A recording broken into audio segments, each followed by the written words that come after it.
श्रीमद्भगवद्गीता वसुदेवसुतं देवं कंसचाणूरमर्दनं देवकी परमानन्दं कृष्णं वन्दे जगद्गुरु।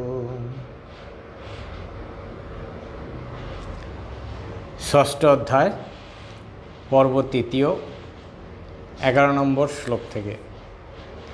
शुचौ देशे प्रतिष्ठाप्य स्थिरम् आसनमात्मनः नात्युच्छ्रितं नातिनीचं चैलाजिनकुशोत्तरं तत्रैकाग्रं मनः कृत्वा यतचित्तेन्द्रियक्रियः उपविश्यासने युञ्जात् योगमात्मविशुद्धये समं कायशिरो ग्रीवं धारयन् अचलं स्थिरः संप्रेक्ष्य नासिकाग्रं स्वां दिशश्चानवलोकयन् प्रशान्तात्मा विगतवीर ब्रह्मचारी व्रते स्थितः मनः संयममच्चित्तो युक्तयासीत मत्परः युञ्जन्नेवं सदात्मानं योगी नियतमानसः शान्तिं निर्वाणपरमं मत्संस्थामधिगच्छति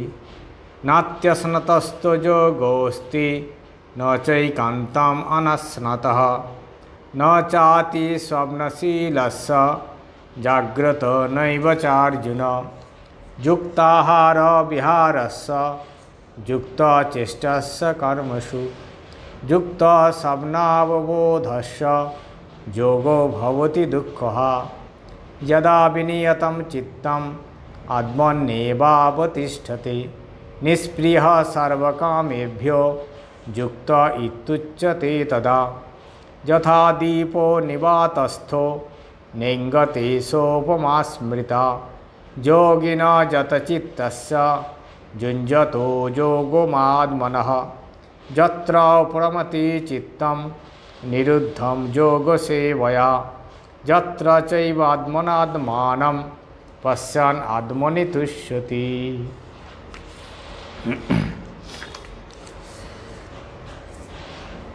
षष्ठ अध्याय ध्यान योग। श्री भगवान अर्जुन के उद्देश्य करे किभाबे मन के संयम करबे, किभाबे ध्यान योग अभ्यास करबे तार उपदेश दीते गिये এই অধ্যায়ে এই ধ্যানের সম্বন্ধীয় যে সমস্ত শ্লোকগুলি তার মধ্যে এটি হলো আরেকটি।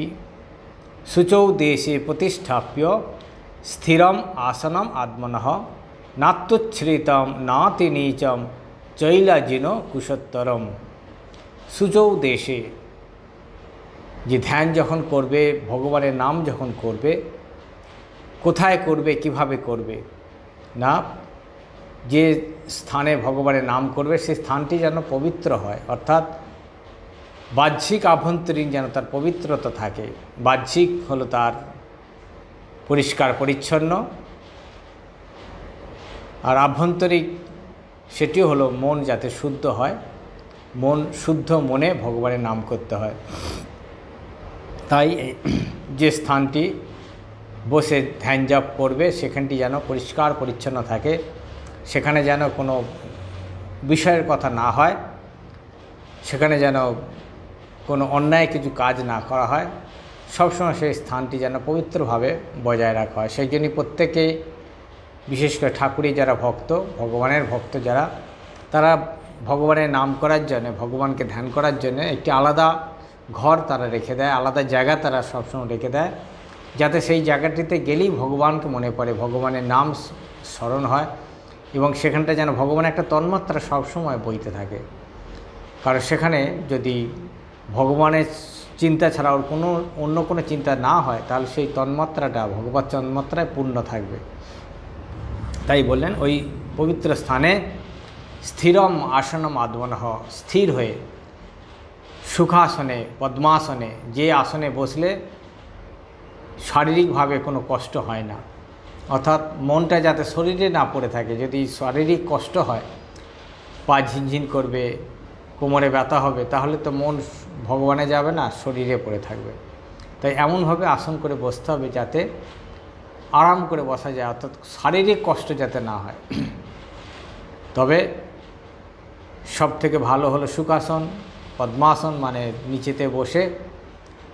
কিন্তু যারা পারবেন না তাদের জন্য চেয়ারে বসেই সোজা হয়ে বসা, আরাম করে সোজা হয়ে বসা, বেঁকে বসা নয়, সোজা হয়ে সবসময় বসতে বলছে। কারণ এটি ধ্যান অভ্যাসকারীদের, যারা ধ্যান ভজন করবেন তারা যেন সবসময় যখনই ভগবানের নাম করতে হবে করবেন তখনই যেন সোজা হয়ে বসেন। চেয়ারে বসলেও সোজা হয়ে বসে ভগবানের নাম করতে হয়। আর যারা মাটিতে বসবে বা ভূমিতে বসবে সেই আসনটা কীরকম হবে বলছেন, ন অতি উচ্ছ্রিতম ন অতি নিচম, খুব উঁচুও হবে না খুব নিচুও হবে না, খুব একবারে গদি করে উঁচু করে দিলাম সেটা নয়, আবার খুব নিচু একদম মাটির সাথে মিশে যাচ্ছে আসন, সেটা তো কমফর্ট আরাম হবে না। মধ্যবান্ধা মাঝামাঝি একটি অবস্থা করে নিয়ে সেই আসনে বসতে হবে। আসনটা কি হবে না, চৈলাজুন কুশত্রম, চৈল অর্থাৎ কাপড়, অজিন চামড়া আর কুশ, মাটিতে প্রথমে থাকবে কুশাসন নিচের দিক থেকে, তারপরে থাকবে চামড়া একটা, তারপর থাকবে একটা মসৃণ কাপড়, নরম কাপড়। আর এই মধ্য পন্থা মানে মাঝামাঝি, খুব নিচুও নয় খুব উঁচুও নয়, আসন করে সুখাসনে বসে ভগবানকে ধ্যান করা, ভগবানকে চিন্তা করা, সমস্ত মন বাহ্যিক বস্তু থেকে গুটিয়ে নিয়ে এসে, সব যে মন আমাদের ছড়িয়ে পড়েছে তাকে কুড়িয়ে নিয়ে এসে একদম ভগবানের চরণে অর্পণ করা। এটি হলো এই ধ্যানের যেটি উপায় বা ধ্যান করার যে পদ্ধতি। সুখাসনে এইরকম আসন করে বসে পবিত্র স্থানে সম্পূর্ণ সমস্ত মনটাকে বাইরে থেকে গুটিয়ে নিয়ে এসে ভগবানের সমর্পণ করে দেয়া বা ভগবানের সেখানে নিবিষ্ট করে দেয়া। কিছুক্ষণের জন্য, যতক্ষণ আমি ধ্যান করতে পারবো, সে 10 মিনিট 15 মিনিট 5 মিনিট 1 ঘন্টা মনটাকে সম্পূর্ণরূপে বাইরে থেকে একদম গুটিয়ে নিতে হবে। আহরণ করে সমস্ত গুটিয়ে নিয়ে সম্পূর্ণ মনটাকে ভগবানে অর্পণ করে দেয়া। সেই মন ভগবানে নিবিষ্ট হলে মনের মধ্যে প্রশান্তি হয়ে যাবে, মন একদম স্বচ্ছ শান্তি হয়ে যাবে। কারণ ভগবান হলেন শান্তিস্বরূপ, আনন্দস্বরূপ। তার স্পর্শ পেলে মন সমস্ত কলুষতা মলিনতা ধুয়ে মুছে প্রশান্ত হয়ে যাবে। যে তত্রৈকাগ্রং মনকৃত্বা যত চিত্তেন্দ্রিয় ক্রিয় উপবিশ্বাসনে যঞ্জা যোগম আত্ম বিশুদ্ধয়ে। এইভাবে আসন করে সেখানে তত্র সেই আসনে একাগ্রং মনকৃত্বা, সেই আসনে বসে মনকে একাগ্র করে, একাগ্র মানে ওই ভগবান হলো এক, তাতেই কেন্দ্রীভূত করা, তাকে বলে একাগ্র। সম্পূর্ণ মনটা ভগবানে একাগ্র করা, নিবিষ্ট করা করে যত চিত্ত ইন্দ্রিয়ক্রিয়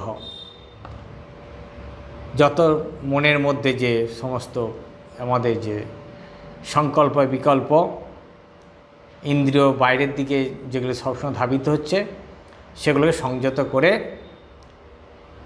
মনটাকে একাগ্র করে ভগবানে নিবিষ্ট করা করে উপবিশ্ব আসনে যুঞ্জাত। এই উপবিশ্ব আসনে বসে ভগবানের উপবিশ্ব হওয়া, ভগবানের নিকটে সমর্পণ করা করে যোগম আত্ম বিশুদ্ধয়ে, যুঞ্জাত যোগম আত্ম বিশুদ্ধয়ে। এইভাবে যোগ অভ্যাস করতে হবে।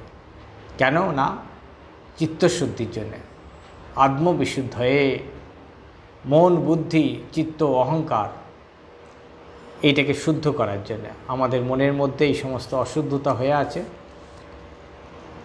সেই জন্যে এই বারবার এই ধ্যান অভ্যাস করতে করতে, ভগবানের মনকে নিবিষ্ট করতে করতে আমাদের চিত্তশুদ্ধি হবে। তারপরে সমং কায়স্থির গিরম ধারণ অচলম স্থিরহ সংপ্রেক্ষ নাসিকাগ্রং স্বং দিশশ্চান অবলোকয়ন। সমং কায়স্থির গ্রীবম ধারণ অচলম স্থিরহ, যে সোজা হয়ে বসে, সোজা হয়ে বসে শরীর, মস্তক, গ্রীবা এক সমান্তরাল করে, নাসাগ্র দৃষ্টি করে সোজা হয়ে বসে নাকের দৃষ্টি দিয়ে, নাকের উপর দৃষ্টি রেখে যেন দৃষ্টিটা যেন আমি নাককে দেখছি, সেইভাবে সোজা হয়ে বসা। বেঁকে বসলে দেখা যাবে না, ঠিকভাবে এমনভাবে বসতে হবে যাতে আমার দৃষ্টিটা নাকের উপর পড়ে, তবেই এটাই আমাদের ঘাড়, মাথা, আমাদের মেরুদণ্ড এটি সোজা থাকবে। করে সংস্পৃশ নাসিকাগ্রং স্বং দিশশ্চান অবলোকয়ন, আর কোনো দিকে না তাকিয়ে সম্পূর্ণ মনটা ভগবানের দিকে নিবিষ্ট করা। নাসাগ্র দৃষ্টি কেন বললো না? ওই সোজা হয়ে বসার লক্ষণ, যেমনভাবে বসতে হবে যাতে আমাদের দৃষ্টিটা নাককে দেখতে পারে, কিন্তু নাককে দেখার উদ্দেশ্য নয়, সোজা হয়ে বসার জন্য বলা যে নাসাগ্র দৃষ্টি করে ভগবানে মনটাকে নিবিষ্ট করা, সম্পূর্ণরূপে মনগুলোকে অন্য কিছু না ভাবনা চিন্তা করে, দৃশ্য কোনো দিকে আর কিছু না তাকিয়ে, বাহ্যিকভাবেও আমরা ধ্যান করার সময় যেন কোনো দৃষ্টি বাইরের দিকে না যায়, একদম চোখ বুজে নাসাগ্র দৃষ্টি করে ভগবানের মনটা সমর্পণ করা, সেটি হলো ধ্যান যোগের উপায় বা ধ্যান যোগের এটি পদ্ধতি। এইভাবে যদি করতে পারে তাহলে তার যে চিত্তশুদ্ধি ক্রমে মানুষের, সাধকের যেটি প্রাপ্তি হয়, যে অবস্থাটা লাভ হয়, সেটি বলছেন প্রসাদন আত্মা বিগত ভীর ব্রহ্মচারী ব্রতে স্থিত মনঃসংযম মচ্চিত্ত যুক্ত আশিত মৎপরহ। আর কী হবে? প্রশান্ত আত্মা হতে হবে, যে মনকে শান্ত করতে হবে, মনে অশান্ত হলে হবে না, মনকে শান্ত করতে হবে। আর কী করতে হবে? বিগত ভীর, এই সমস্ত ভয় ভাবনাগুলোকে ত্যাগ করে ব্রহ্মচারী ব্রতে স্থিত সংযত জীবনযাপন করতে হবে। ব্রহ্মচারী ব্রত অর্থাৎ ইন্দ্রিয় সংযম এবং যে সমস্ত যে মানুষের যে মনুষ্যত্ব, মানবিক যে আচরণ, সত্য বলা, অহিংসা, পরোপকার, এইগুলো হলো কিন্তু ব্রহ্মচর্য। শুধু ইন্দ্রিয় সংযম করলাম সেটাই কিন্তু ব্রহ্মচর্য নয়, তার সাথে সাথে চারিত্রিক গঠন, সেটি হবে ব্রহ্মচর্য ব্রত গ্রহণ। সংযত আহার, সংযত বিহার, তার সংযত ইন্দ্রিয়, তার মিতভাষী মানে পরিমিত ভাষণ, বকবক বেশি কথা বললে কিন্তু অনেক সময় সবসময় সে সত্যে থাকতে পারে না, তাই মিতভাষী, প্রয়োজন যতটুকুন, আর ভগবত বিষয়ে আলোচনা, অপ্রয়োজনীয় কথা না বলা, বাজে বিষয়ে চিন্তা না করা, বাজে কথা না বলা, এটি হলো ব্রহ্মচারী ব্রত অবলম্বন করে জীবনযাপন করা। আর মনঃসংযম, মনকে সংযম করে মচ্চিত্ত যুক্ত আশিতে মৎপরহ, আমাতেই সমস্ত চিত্ত, মন, বুদ্ধিকে অর্পণ করে মৎপরায়ণ, আমাকেই আশ্রয় করে অবস্থান করা, যুক্ত হওয়া। ভগবানকে একমাত্র আমার আশ্রয়, তিনিই আমার পরম আশ্রয়, তিনিই একমাত্র আমার শরণাগতি। তুমিই আমার একমাত্র শরণ। তস্মাৎ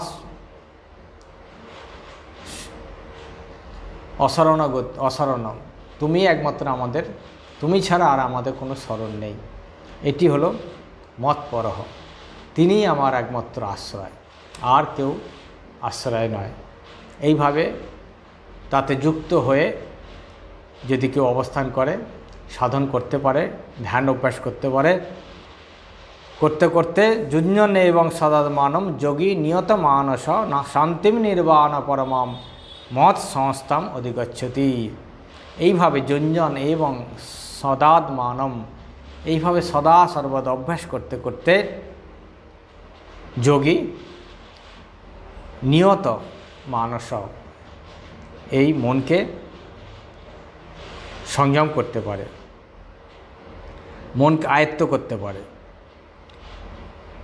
আয়ত্ত করলে শান্তিম নির্বাণ পরমাম, সে তখন শান্তি লাভ করে। মৎ সংস্থাম অধিগচ্ছতি, আর আমাকেই প্রাপ্ত হয়।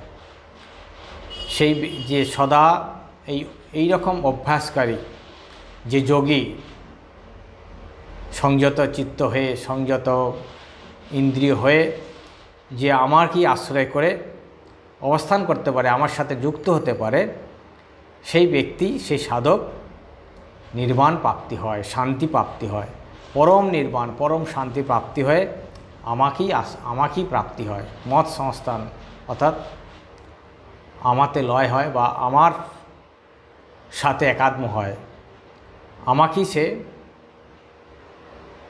শেষ গতি লাভ করে, আমি তার কাছে পরাগতি, পরম গতি।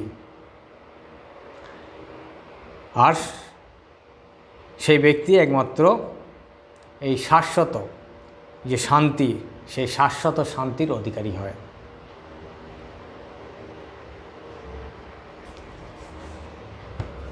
আজকে আমরা